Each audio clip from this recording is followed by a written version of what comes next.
नमस्कार। बिहार के ज्वलंत मुद्दों पर बहस के सबसे बड़े मंच बहस बिहार की में आप सभी का स्वागत है। मैं हूं विवेक।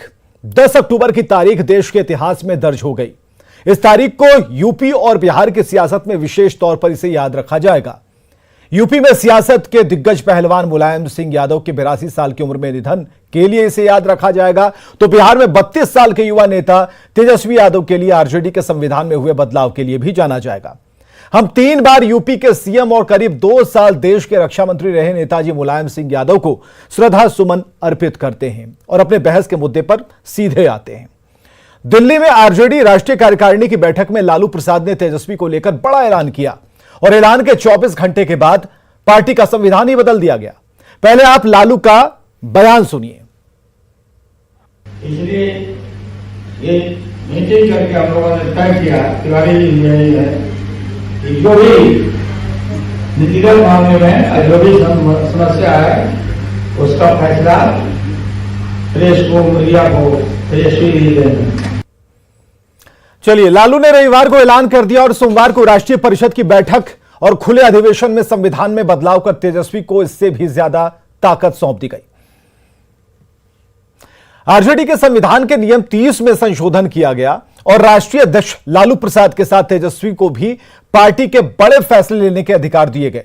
आरजेडी के संविधान के नियम 30 के तहत अब तक पार्टी सिंबल और सभी शक्तियां राष्ट्रीय अध्यक्ष में सन्निहित होती थी, मगर संशोधन के बाद अब सभी शक्तियां अध्यक्ष समेत तेजस्वी यादव में भी सन्निहित होंगी। यानी कि तेजस्वी भले ही पार्टी के एलानिया अध्यक्ष नहीं हैं, लेकिन अध्यक्ष वाली सभी प्रमुख शक्तियां उनके हाथ में आ चुकी हैं। देखिए कि यह प्रस्ताव पारित कैसे हुआ।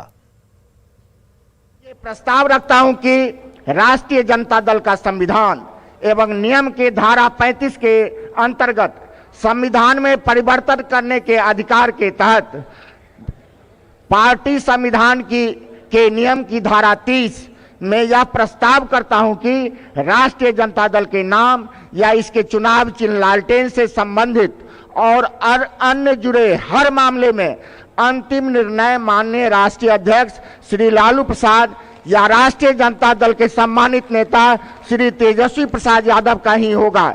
ये सर्वाधिकार सिर्फ लालू प्रसाद या श्री तेजस्वी प्रसाद यादव में ही सन्निहित होगा। यदि आप लोग इसके पक्ष में हैं तो हाथ उठा करके समर्थन कीजिए। और ये प्रस्ताव ध्वनि मत से हाथ उठा करके सभी सदस्यों के द्वारा पारित किया गया। ये प्रस्ताव पारित हुआ।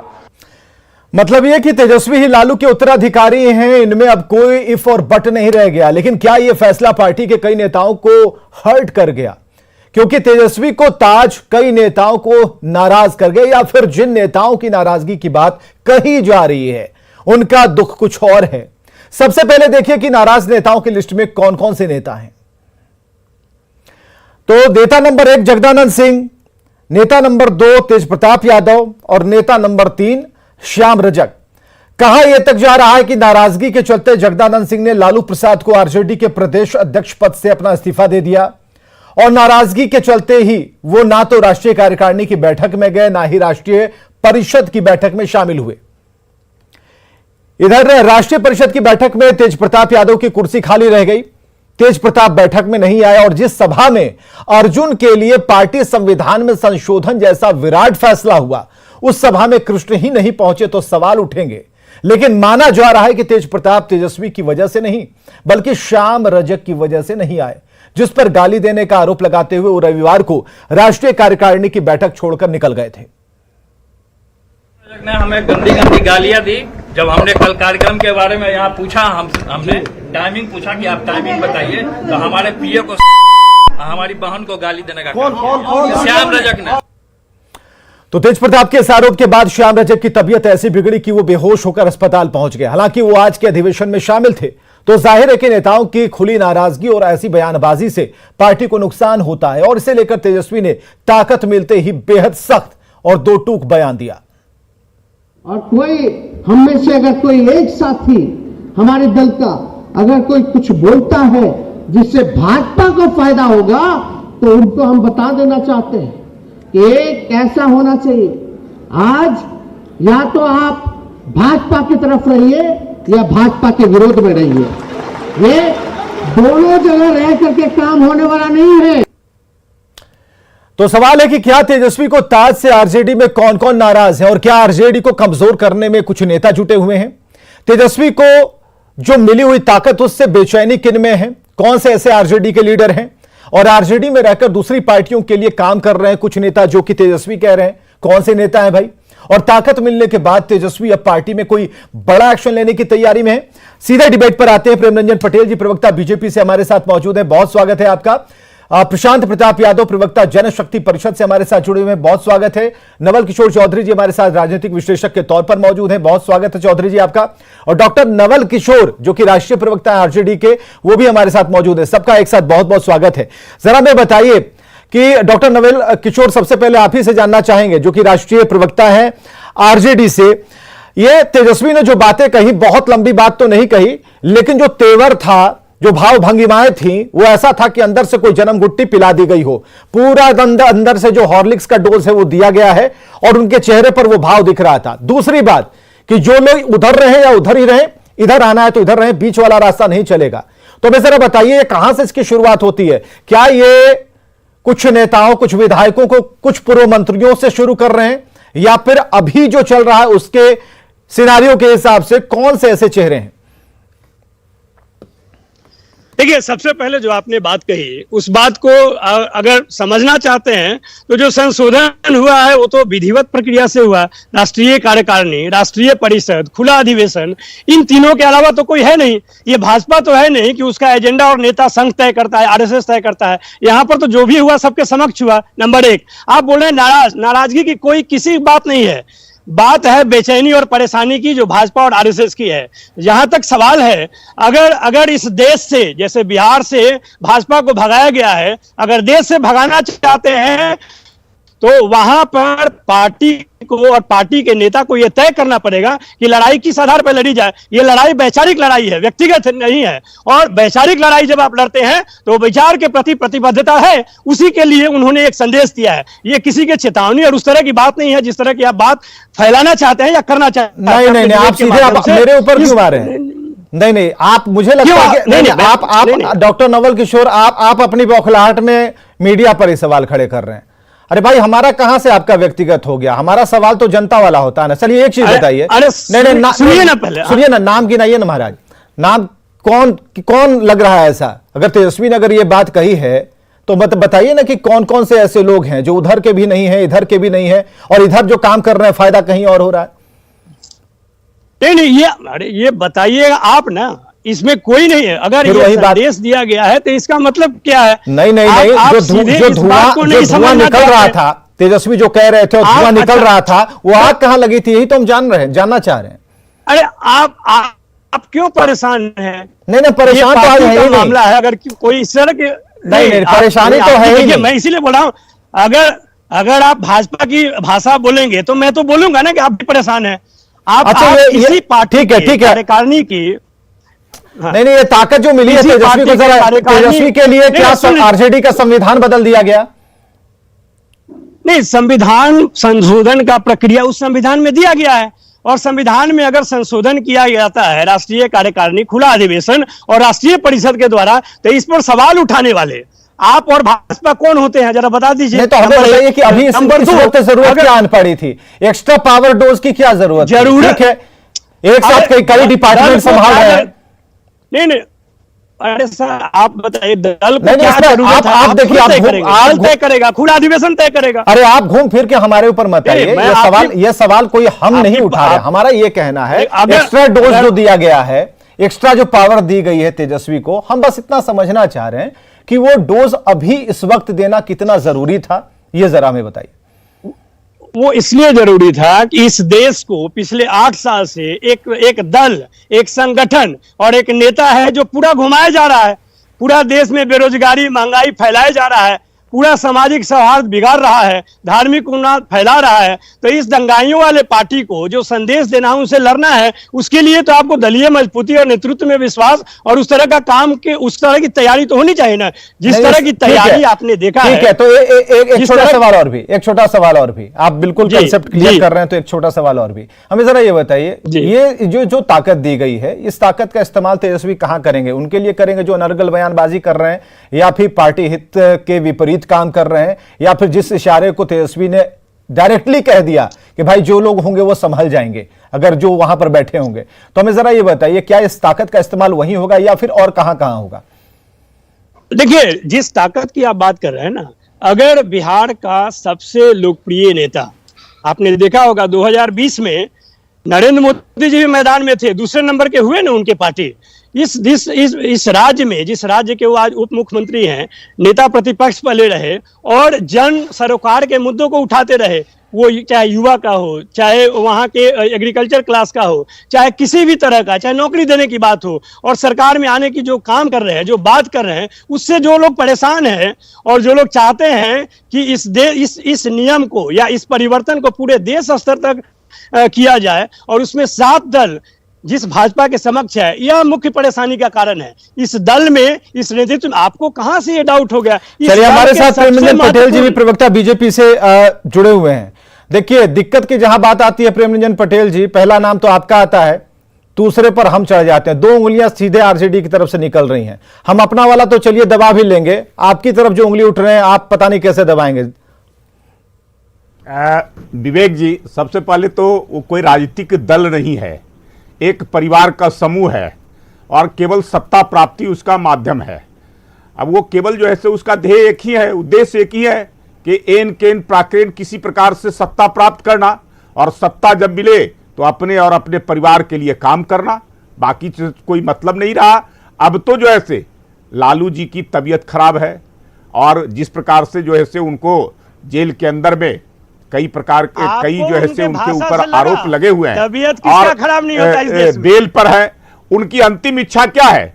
उनका है कि परिवार के सदस्य को जिसमें ज्यादा संभावनाएं नजर आती है पार्टी को उसको जो ऐसे स्थापित करना मुख्यमंत्री के रूप में, और इसके लिए वो सारी ताकत दे रहे हैं। परिवार में भी द्वंद्व छिड़ा हुआ है, परिवार के अंदर में चल रहा है, एक दूसरे को काटो, एक दूसरे को किनारे करो, एक दूसरे को कैसे हम जो ऐसे निपटा सके। इस काम को आपने देखा है चुनाव से लेकर करके अभी तक का जितना ये सारा चीज खेल हो रहा है, ये केवल जो है से तेजस्वी यादव को स्थापित करना। परिवार के अन्य सदस्यों, आप देखें कि तेज प्रताप कैसे जो है से गुस्सा से निकल कर के आए। अब श्याम रजक पर गुस्सा था, अब कारण जो भी रहा हो, लेकिन मुझे लगता है कि यह गुस्सा था कि तेज प्रताप को वहां जिस प्रकार का भाव मिलना चाहिए था, जो सम्मान मिलना चाहिए था, और जिस प्रकार से उनको तेजस्वी यादव को उनको आभास हो गया था कि इनकी ताजपोशी एक तरह से पूरी तरह से जो है करने का ये नवल किशोर चौधरी भी हमारे साथ हैं। रुकिए जरा प्रेमरंजन पटेल जी, आप पॉलिटिकल नहीं, आप पॉलिटिकल उत्तराधिकारी जैसे शब्द की तरफ जा रहे हैं। नहीं, ये मतलब सबको समझ में आता है कि जो आप कहना चाह रहे हैं। हाँ, नवल किशोर चौधरी जी, किस तरीके से देख रहे हैं समय, और जो क्या मुफीद समय था जब ये सारी चीजें परिवर्तित की गई और जो ताकत दी गई, सवाल हमारा यही है, उससे तेजस्वी क्या उस पार्टी को जिस दिशा में ले जाना चाहते हैं या फिर जो भी इससे सिद्ध करना चाहते हैं, क्या सिद्धियां प्राप्त हो जाएंगी? देखिए, ये तो भविष्य बताएगा, लेकिन समय उपयुक्त है। 2 कारण है इसके जी। राष्ट्रीय जनता दल के सर्वमान्य नेता, उसके फाउंडर का स्वास्थ्य ठीक नहीं है, आप जानते हैं। बिल्कुल, रिपोर्ट के अनुसार वो शायद विदेश जा रहे हैं किडनी ट्रांसप्लांटेशन के लिए जी। ऐसे भी स्वास्थ्य के अलावे भी आप जानते हैं कि वह बेल पर है। स्वाभाविक है कि ये समय आ गया है कि जब अपने उत्तराधिकारी का वो सिर्फ चयन ही नहीं करें, उसे शक्ति प्रदान करें। यह सही है कि शक्ति का उपयोग तेजस्वी कर रहे थे, डिफैक्टो लीडर वही है। एक और कारण है, आप देखिए कि जिस तरह से पिछले चुनाव में तेजस्वी जी के नेतृत्व में आरजेडी का प्रदर्शन हुआ अच्छा, और सत्ता के एकदम समीप पार्टी आ गई, और जिस तरह से तेजस्वी का एक नेता के रूप में विकास हुआ है, स्वाभाविक रूप से उस उत्तराधिकार के लिए वह तैयार भी हैं। तो इन दो कारणों से मुझे लगता है कि ये समय है कि जब उत्तराधिकारी को सत्ता सौंप दी जाए। लेकिन कुछ कारण है जिसके कारण पूरी तरह से औपचारिक रूप से एकमात्र नेता के रूप में उन्हें घोषित नहीं किया। लेकिन सर एक सवाल है कि नाराजगी, पारिवारिक कुछ नाराजगी भी है। हाँ, ये सारा कुछ दे हाँ, मैं बता रहा हूं, कुछ नाराजगी यही विवेक मैं बता रहा हूं। एक तो परिवार में भी थोड़ी बहुत कलह है, तेज प्रताप के अलावे भी बहनों का भी जिस तरह से राजनीति में अपना इंटरफेरेंस है, तो एक तो परिवार के अंदर है। दूसरी तरफ आप जानेंगे कि आरजेडी के बड़े वरिष्ठ नेता जो हैं आज भी चाहते हैं कि वह तेजस्वी के बदले माननीय लालू प्रसाद यादव जी के नेतृत्व में काम करें, तो ये ज्यादा रिस्पेक्टेबल है। आप देख ही रहे हैं जिस तरह से जगदानंद सिंह जी मीटिंग में नहीं आए, इसके पहले बाबू वशिष्ठ नारायण सिंह जी ने जिस तरह से नाराजगी व्यक्त की। तो जब तक माननीय लालू प्रसाद यादव जी जीवित हैं और हम आशा करेंगे कि और उनकी आयु बढ़े और स्वस्थ रहे, जैसा कि आज वो दिख भी रहे थे अधिवेशन में। हाँ। मैं उनको शुभकामना देता हूं उनके स्वास्थ्य की। तो तब तक यह पार्टी के हित में है कि नाम ही के लिए सही लालू प्रसाद यादव जी सर्वमान्य नेता के रूप में राष्ट्रीय अध्यक्ष के, लेकिन इफेक्टिव डी फैक्टो सेशन में पहले भी सत्ता तेजस्वी के पास थी और अब तो औपचारिक रूप से भी उनको इक्वेट कर दिया गया, बराबर का अधिकार दिया गया है। तो अब समझिए कि तेजस्वी पूरी तरह से औपचारिक रूप से तो नवल किशोर चौधरी मानते हैं कि ये बिल्कुल मुफीद समय था। तो हमें जरा बताइएगा, प्रशांत प्रताप यादव, आप काफी देर से बैठे हुए हैं कि यहाँ पर तो नियम बदल दिए जा रहे हैं, कानून बदल दिए जा रहे हैं, संविधान बदल दिए जा रहे हैं अर्जुन के लिए सब कुछ बदल दिया जा रहा है, लेकिन कृष्ण जब कुछ हो रहा है वहां कृष्ण गायब थे। सर हम आ रहे हैं, एक लाइन अगर इजाजत प्रशांत दे दे तो हम ठीक है सर। इसको बुरा मानने की बात नहीं है और ये केवल आरजेडी तक सीमित बात नहीं है जी। ये परिवार की प्राइवेट लिमिटेड कंपनी की तरह सिर्फ आरजेडी नहीं चल रही है, देश की कई पार्टियां प्राइवेट लिमिटेड कंपनी की तरह चल रही है। तो ये बहुत स्पष्ट है कि उसके लिए संविधान एक औपचारिकता मात्र है। संविधान तो बदलकर आजीवन किसी को अध्यक्ष बनाया जा सकता है और दुनिया में इसके अनेक उदाहरण है, दुनिया में भी उदाहरण है। चलिए, देश की तो बात छोड़ दीजिए। बहुत शुक्रिया सर, बहुत शुक्रिया। प्रशांत प्रताप यादव हमारे साथ हैं। प्रशांत प्रताप यादव जरा बताइएगा कि क्या कहाँ तेज प्रताप कहाँ रह गए, क्योंकि यहाँ पर तो जो चीजें चल रही थी उसमें संविधान अर्जुन के लिए बदला, कृष्ण गायब रहे, ये ठीक नहीं लगा हमें।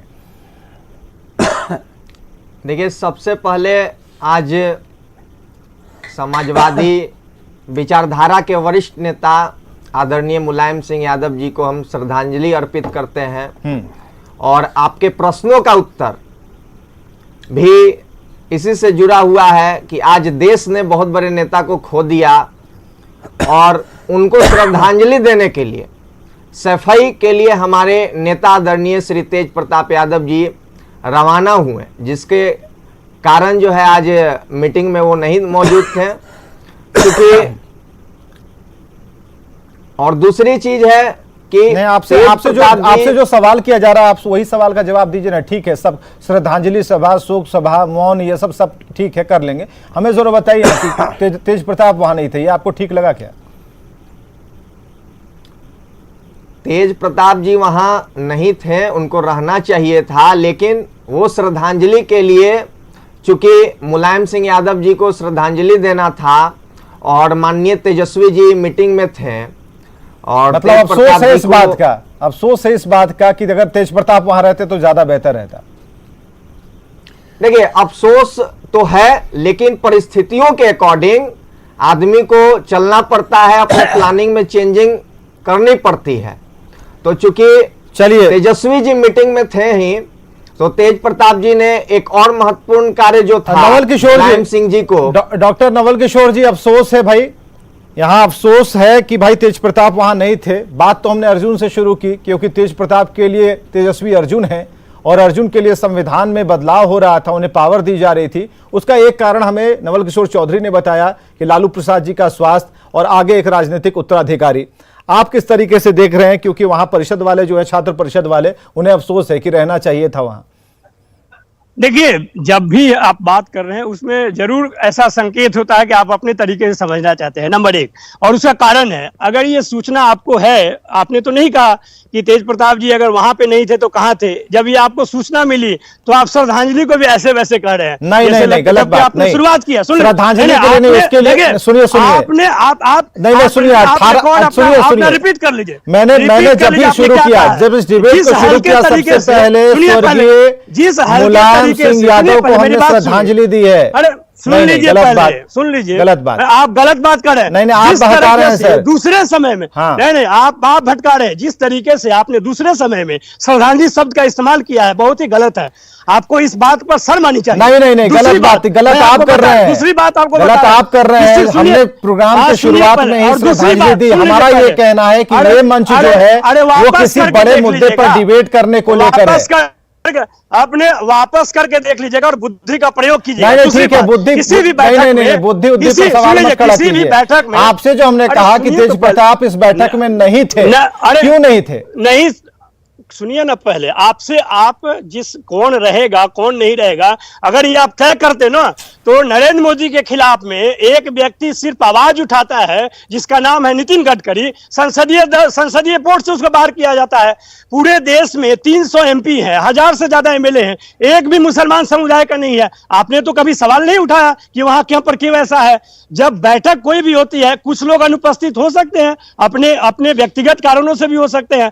आप कोई अनुपस्थित नहीं है उसका न्यूज बनाते हैं और उनका बेटा उपस्थित है मीटिंग में। सुनिए, प्रोग्राम के शुरुआत से ही आप इस प्रोग्राम के शुरुआत से, डिबेट के शुरुआत से ही आप आरोप लगा रहे हैं। जगता बाबू नहीं, आप आरोप लगा रहे हैं, आपको नहीं मालूम था। आप आरोप लगा रहे हैं। डॉक्टर नवल किशोर, आप इस कार्यक्रम की शुरुआत से ही आरोप लगा रहे हैं। आप अपने हिसाब नहीं, अपने हिसाब से नहीं, आप आरोप लगा रहे हैं। देखिए, नहीं, अगर आपको अगर इस डिबेट में ऐसा लगता है, सुनिए भाई, अगर आपको इस डिबेट में ऐसा लगता है कि आपके मन की बात नहीं हो रही है, तो यहाँ मन की बात करने के लिए थोड़ी बैठे हैं। सुन लीजिए, ये बीजेपी का नहीं, बीजेपी की बात करने थोड़ी बैठे हैं, आरजेडी की बात करने थोड़ी बैठे हैं। जो मुद्दा है उस पर बात करने बैठे, आपके दिमाग से ये चीज निकालिए ना भाई। देखिए, परिवार जो है इस देश में, वो तो हिंदू समाज का बहुत ही पवित्र अंग है। हर कोई चाहता है कि उसके परिवार का विकास हो। ये संघ परिवार के विषय में आप कहीं नहीं कहते हैं। पूरा देश को बर्बाद करना चाहता है। ये आपकी सोच है।